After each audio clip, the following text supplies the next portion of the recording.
ಕೇಂದ್ರ ಸರ್ಕಾರದ ಇಪಿಎಫ್ಒ ಅಡಿಯಲ್ಲಿ ನಿವೃತ್ತರಾದ ಲಕ್ಷಾಂತರ ನೌಕರರಿಗೆ ಶೀಘ್ರದಲ್ಲಿ ದೊಡ್ಡ ಮಟ್ಟದ ಆರ್ಥಿಕ ನೆರವು ಸಿಗುವ ಮುನ್ಸೂಚನೆ ಸಿಕ್ಕಿದೆ. ನೌಕರರ ಸಂಘಗಳು ಬಹಳ ದಿನಗಳಿಂದ ನಡೆಸುತ್ತಿದ್ದ ಹೋರಾಟದ ಫಲವಾಗಿ ಕನಿಷ್ಠ ಪಿಂಚಣಿ ಮೊತ್ತವನ್ನು ಈಗಿರುವ ಕೇವಲ ₹1,000ಗಳಿಂದ ಬರೋಬ್ಬರಿ ₹7,500ಗಳವರೆಗೆ ಹೆಚ್ಚಿಸುವ ಸಾಧ್ಯತೆ ದಟ್ಟವಾಗಿದೆ. ರಾಷ್ಟ್ರೀಯ ಆಂದೋಲನ ಸಮಿತಿ ಈ ಬೇಡಿಕೆಯನ್ನು ಸರ್ಕಾರದ ಮುಂದಿಟ್ಟಿದ್ದು, ಇದರೊಂದಿಗೆ ಪಿಂಚಣಿಯ ತುಟ್ಟಿ ಭತ್ಯೆಯ ಜೊತೆಗೆ ಜೋಡಿಸಬೇಕೆಂದು ಒತ್ತಾಯಿಸಿದೆ. ಇದರಿಂದಾಗಿ ಹಣದುಬ್ಬರಕ್ಕೆ ತಕ್ಕಂತೆ ಪಿಂಚಣಿ ಹಣವೂ ಹೆಚ್ಚಾಗಲಿದ್ದು, ನಿವೃತ್ತರ ಜೀವನ ಸುಧಾರಿಸಲಿದೆ. ಈ ಇಡೀ ವಿವಾದ ಮತ್ತು ಚರ್ಚೆಯ ಮೂಲ ಇರೋದೇ ಕ್ಯಾಶುವರಿ ಸಮಿತಿ ವರದಿಯಲ್ಲಿ. ಈ ಸಮಿತಿಯು ಈ ಹಿಂದೆ ಕನಿಷ್ಠ ₹3,000ಗಳವರೆಗೆ ಪಿಂಚಣಿ ಶಿಫಾರಸನ್ನು ಮಾಡಿತ್ತು. ಆದರೆ ಈಗಿನ ದಿನಗಳಲ್ಲಿ ಗಗನಕ್ಕೇರುತ್ತಿರುವ ಹಣದುಬ್ಬರ ಮತ್ತು ಜೀವನದ ವೆಚ್ಚವನ್ನು ಗಮನದಲ್ಲಿಟ್ಟುಕೊಂಡು ನೌಕರರ ಸಂಘಗಳು ಈ ಮೊತ್ತವನ್ನು ಕನಿಷ್ಠ ₹7,500ಗಳವರೆಗೆ ಏರಿಸಲೇಬೇಕೆಂದು ಪಟ್ಟು ಹಿಡಿದಿವೆ.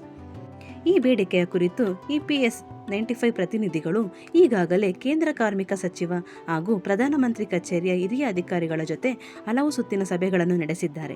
ಈ ಸಭೆಗಳಲ್ಲಿ ನಿವೃತ್ತರ ಆರ್ಥಿಕ ಸಂಕಷ್ಟದ ಬಗ್ಗೆ ಸರ್ಕಾರಕ್ಕೆ ಮನವಿ ಮಾಡಿಕೊಳ್ಳಲಾಗಿತ್ತು. ಸರ್ಕಾರವೂ ಸಹ ಈ ಬಗ್ಗೆ ಗಂಭೀರವಾಗಿ ಸ್ಪಂದಿಸಿದೆ. ಪಿಂಚಣಿ ಮೊತ್ತವನ್ನು ಇಷ್ಟು ದೊಡ್ಡ ಮಟ್ಟದಲ್ಲಿ ಹೆಚ್ಚಿಸಿದರೆ ನೌಕರರ ಭವಿಷ್ಯ ನಿಧಿ ಸಂಸ್ಥೆಯ ಮೇಲೆ ಭಾರಿ ಆರ್ಥಿಕ ಹೊರೆ ಬೀಳಲಿದೆ ಎಂದು ಅಂದಾಜಿಸಲಾಗಿದೆ.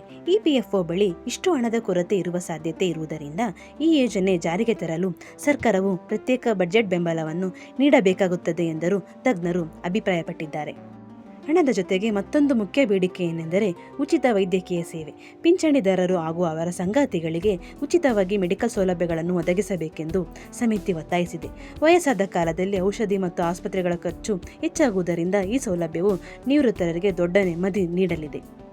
ಈಗಾಗಲೇ ಸುಪ್ರೀಂ ಕೋರ್ಟ್ ಹೆಚ್ಚಿನ ಸಂಬಳ ಪಡೆಯುತ್ತಿರುವವರಿಗೆ ಹೆಚ್ಚಿನ ಪಿಂಚಣಿ ಆಯ್ಕೆಯನ್ನು ನೀಡಿದೆ. ಆದರೆ ಕನಿಷ್ಠ ಪಿಂಚಣಿ ಪಡೆಯುವ ಕೋಟ್ಯಾಂತರ ಸಾಮಾನ್ಯ ಉದ್ಯೋಗಿಗಳಿಗೆ ಇಂದಿಗೂ ₹1,000ರಿಂದ ₹2,000ಗಳ ನಡುವೆ ಸಿಲುಕಿಕೊಂಡಿದ್ದಾರೆ. ಈ ತಾರತಮ್ಯವನ್ನು ಹೋಗಲಾಡಿಸಿ ₹7,500ಗಳ ನಿಗಮ ಜಾರಿಯಾಗುವುದು ಅತಿ ಮುಖ್ಯವಾಗಿದೆ.